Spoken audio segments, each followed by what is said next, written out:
If you asked me about my favorite part of a person, I'd say the eyes. They speak in ways words can't. They carry truths no one's ever said out loud. The eyes are a window into the soul, a phrase so common, it is almost as if we are born with the understanding of what it means. But do we really? Do we truly see the person behind the eyes? Do we take the time to notice the emotions, the stories carried in each pair we encounter? Not just glance at them, but actually see them.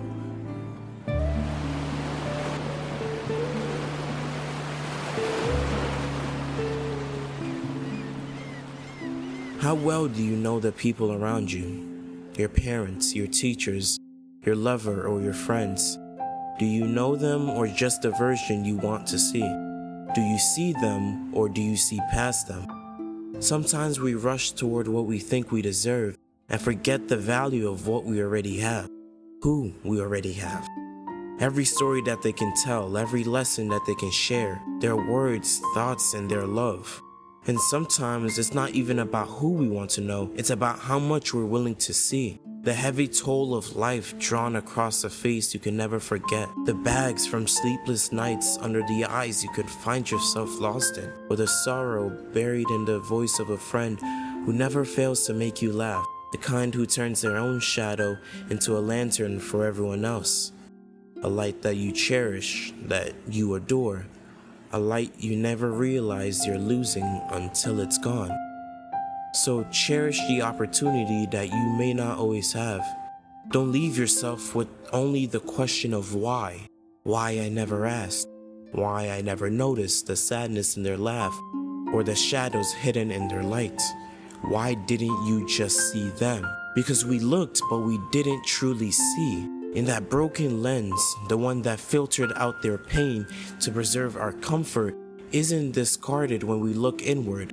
It distorts our self-view just as powerfully. The same mechanisms that let us dismiss our own fears, shortcomings, and hidden wounds are there just as much.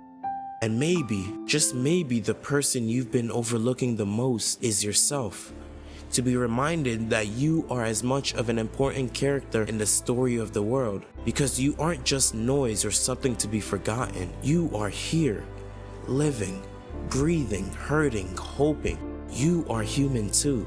And at some point you might have thought it was better to hide away the parts you didn't deem to be necessary, wanted, or even lovable, long enough to almost start to believe it. But you are allowed to dream, to love, to feel, to be seen, and to be human, if not by others, then by yourself.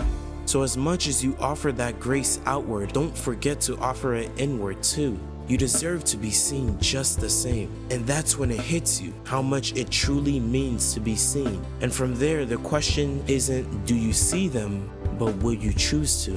Will you notice when something is off or not right, even if only a little? Look twice when it's easier to look away. Ask not for the sake of asking, but because you care. Because to see someone is to show that you care.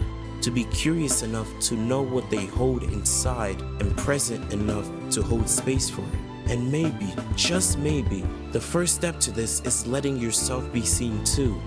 No filters, no fixing, just real, raw presence. Because that's where it starts. Because in the end, being seen, truly being seen, might be the most human thing there is.